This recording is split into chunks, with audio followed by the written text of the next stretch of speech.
Okay, so just back from a screening of The Crow. Yeah, The Crow, the remake. Okay, this this was directed by Rupert Sanders, written by Zach Baylin. Um, I think also with William Joseph Schneider. Uh, it is produced by Edward R. Pressman,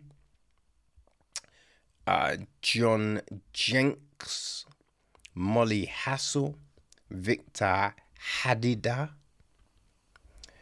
Who else do we have? Okay. It's executive produced by Henry Winterstern, Simon Williams, Kevan Van Thompson, Daniel Steinman, Joe Simpson, William Joseph Schneider, Sam Pressman.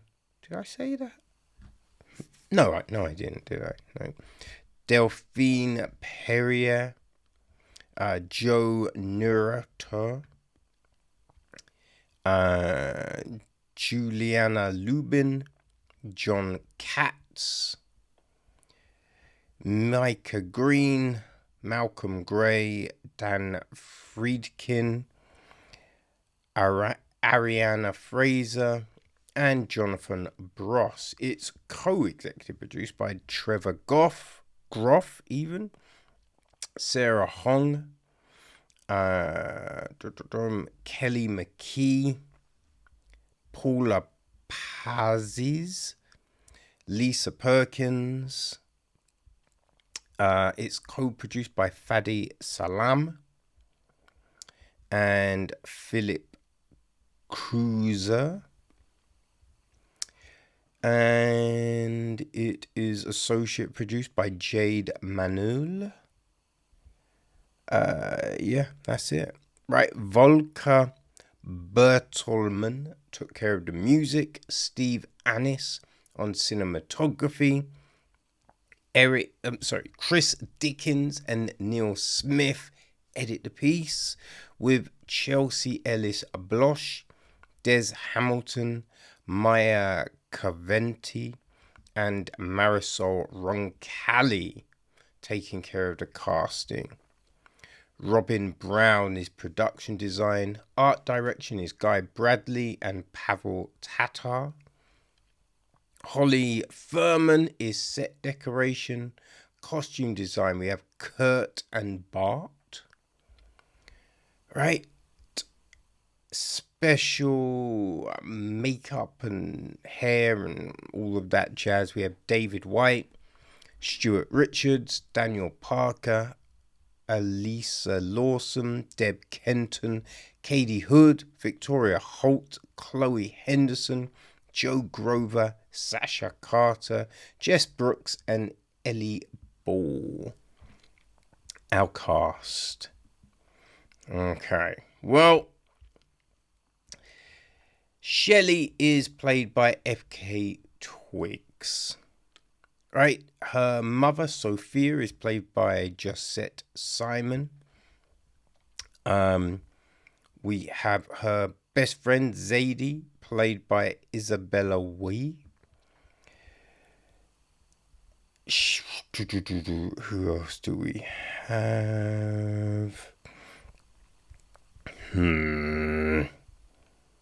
It isn't very well laid out, any of this nonsense.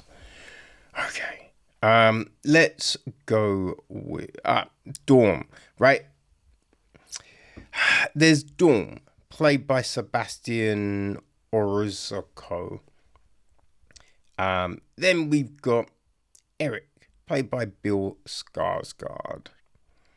Right? We have Vincent Rogue, played by Danny Houston. His assistant, Marion, played by Laura Boone. There's Kronos, played by Sami Bujalia. Roman, played by Carol Dorby. Chance. Chance is a friend of Eric's, played by Jordan Bolger. Wickman, played by David Bowles. Trigger, played by Lex. No, Lex is played by Trigger, even. Jay, played by Samba Goldin. There's Adam, played by Jordan Haj. Detective Mike Mitch, played by Dakgajin Podrimeja. Gray, played by Daraja Palavakova.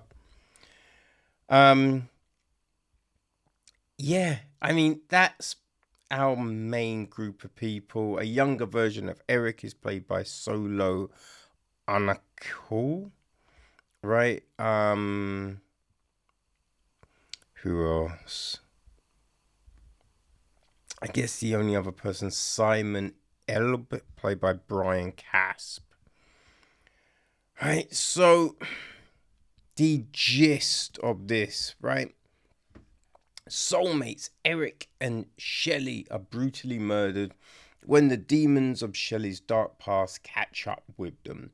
Given the chance to save his true love by sacrificing himself, Eric sets out to seek merciless revenge on their killers, traversing the worlds of the living and the dead to put the wrong things right in this modern reimagining of the 1994 cult classic.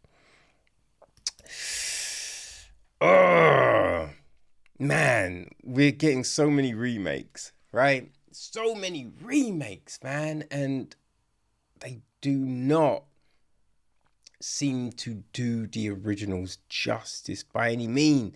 And I think a big thing is, right, there's a certain magic about some of these films, and I think some of it is the time it was filmed, you know? And when they remake it, they don't seem to understand that. And so they never come close to the magic, right? I will be honest, I've not been a fan of Zach Baylin's films, right? Didn't like King Richard, Creed 3, Gran Turismo. I haven't seen Bob Marley yet. I'm hoping that one's good, but who knows? And then with Rupert Sanders, I've not really loved these films, right? The Snow White and the Huntsman, oi. Didn't like Ghost in the Shell. Now, the one thing, right, because you might think, not a great director, but he directed the pilot episode of Foundation, right? The Apple Sci-Fi series, you know, the adaptation of Isaac Asimov's books. That's really good. So we know this motherfucker can do good things. So I don't really... The Crow is very baffling, right? It's a baffling thing, man. And you don't want to always compare, right? Go, oh, well, the original did this and this one should do that. No. I'm happy for things to do things differently, right? Supposedly, this one is an adaptation of the comic as well, right? They're using that as the source material. It's actually the fifth film, right? The fifth film in this franchise. I mean, technically, they're rebooting the franchise, but yes, the fifth film. Now, after the first, the 94 one, the next three were just random. So they weren't adaptations of any comic book stories. They were just stupid ideas. I think I tried to watch the second one and it sucked. But this one, right? So supposedly they're using the comic books. I've never read them, so I do not know. I just thought the first film, it was really good, right? It was really good. I mean, Granted, I watched it when I was 15 when that shit came out. Maybe even 14. I remember going to the Odeon Cinema in Bromley with my friend Gary. Right? That man. We were underage, but boy, we had fun watching that shit. This one, like that one, you felt it really sold the story. Now, it's not a perfect film by any means, but you believed in the relationship between Eric and Shelly. This one, we do not buy this relationship, right? We don't buy like, so many things that go on are just like, come on, what are we doing?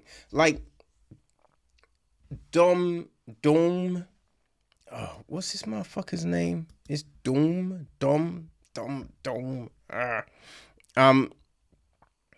Yeah, he shoots this video, right? Shoots this video and sends it to Zaddy, right? Who then sends it to Shelly. And it's we obviously, there's a bit where it's just like, if I had known, and you're just like, come on, man, we ain't idiots. What do you mean if you had known? Obviously, that's not a video you want people to know that you've taken, right? And then if people know you have that video, they're gonna come for you. And if you're on the phone with someone, they know you read. Like, when shit goes down, firstly, the phone shows the call, but you've heard what's gone down. So make moves, right? You're like, these aren't little kids. So you'd think just the basics, right? Now, they don't necessarily have to get away, but we want to see them actually making attempts, doing logical things, so you buy the journey. Sell me the journey, man. That's what I want you to do, right? Make me believe in this shit. And so you're scratching your head from giddy up, essentially. But then, she meets Eric, and it's so random, right? You're just like, wait, why is she liking him? Like, there's nothing, right? And there's a bit when, it's just like, what was the first thing you liked about me? And I forget what goofy thing he says about her, but she says, I thought you were beautifully broken. Now, firstly, no one says that in real life, right? And this is the thing. When these two goofballs are talking to each other, it's in a way where you're like, no one talks like that. No one talks like, and especially when you don't even know the person. Like, you could say, oh, man, I think you're beautifully broke. If you've had extensive conversations, you know someone, so you get them, right? You'd be like, yo, we're all flawed. It's gravy, man. You know what I mean? Like, your imperfections, I love those, right? But when you don't even know, they've not even had a conversation. She's like this, the first thing she noticed about him. You're not like, what the fuck are we talking about? So there's absolutely nothing that sells you on this relationship. So if we're meant to believe that it's his love for Shelly that keeps him going, right? That makes that he doesn't cross over. If we don't buy the love, we don't buy the concept right? That's the big flaw here. You know? Like, I don't know if in the comic books we, well, I mean, I don't want to give anything away, but the Vincent Vaughn character, I don't know if his shtick is in the comic books, right? Or there's a character akin to him in the I don't know. But it is kind of odd, especially because, like, the whole voice thing. What is that? We don't know, right? Nothing is explained really. Dome says a thing about it late into the film. But we don't, so it's just like, what the fuck is this? You know, we don't buy the peril. That's the big thing. We don't buy the peril. And you need that. Like in the first film, and granted, it's been years since I watched it. Years, right?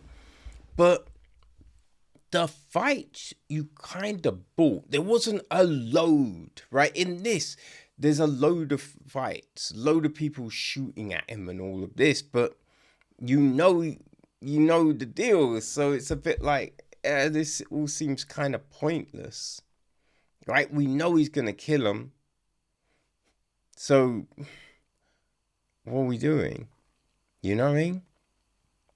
And that's the thing, like in the first film, like the rave, all of that played in. So there was the, you know what I mean?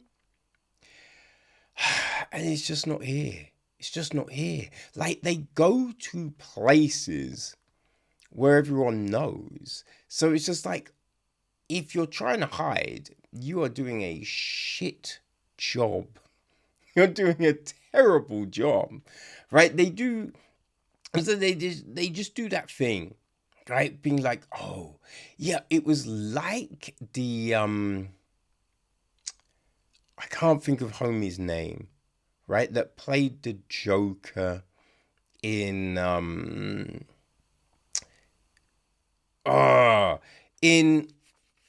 it was one of the DC films before, and then they did the, that terrible emancipation of Harley Quinn, blah, blah, blah, blah, blah, blah. Oh, Jared Leto. I think it was Jared Leto played the Joker, right? And he had all the tattoos and everything like that. And that's the thing, right? They think, oh, let's make someone edgy. Let's just cover them up with tattoos. Tattoos aren't character. That's the problem. Tattoos aren't character. They're just an adornment, right? And you feel that they plaster Eric with tattoos to be like, oh, he's edgy now. And it's like, he's not. He's just someone with a load of tattoos, right? Someone that's poor with a load of tattoos. So it's just like, how he paid for all of those? You know what I mean? It's a weird film. Doesn't really make any sense. Doesn't, and it's a shame. Oh man, it's such a shame.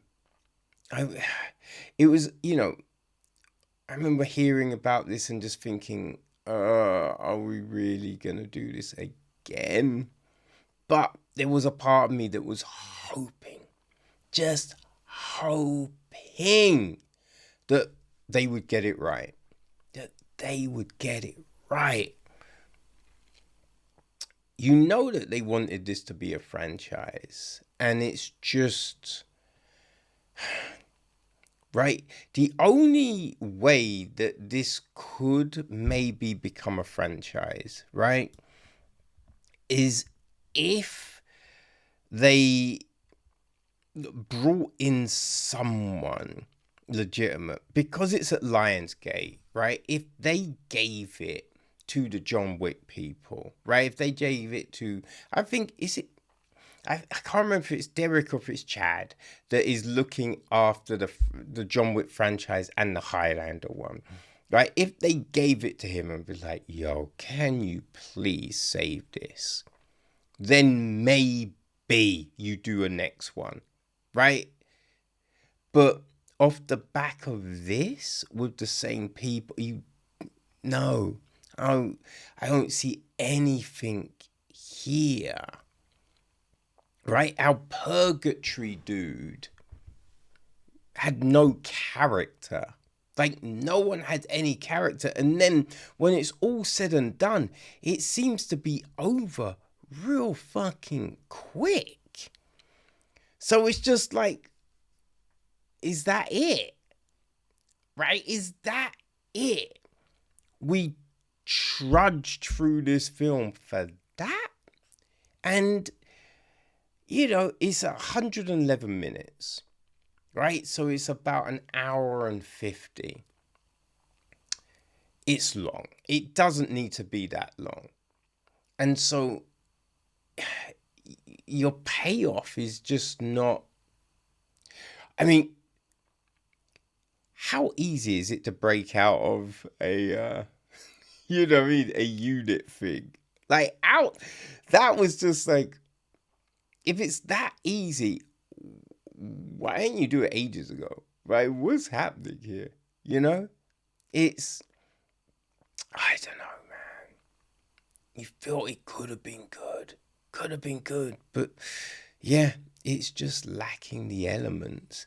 I guess, right? I guess if you enjoyed the subsequent sequels to the 94 Crow, if you liked those, you'll probably like this. You know what I mean? That's all I can say. That's the biggest parameter I can give you, because it's just, for me, it just does not work on any level. Like, some of the soundtrack, some of the composition, some of the music is okay. Other, it's just a bit like, But it's a situation where you just seem they're trying to use the music because they understand what's on the screen ain't really selling the mood. So it's just like, oh, let's do this. This will work. This will work. And it just it doesn't. Oh, it's such a shame. Such a shame. But yeah, The Crow is currently in cinemas. Maybe, right, Borderland. If you like Borderland, you'll probably like The Crow. There you go. Boom.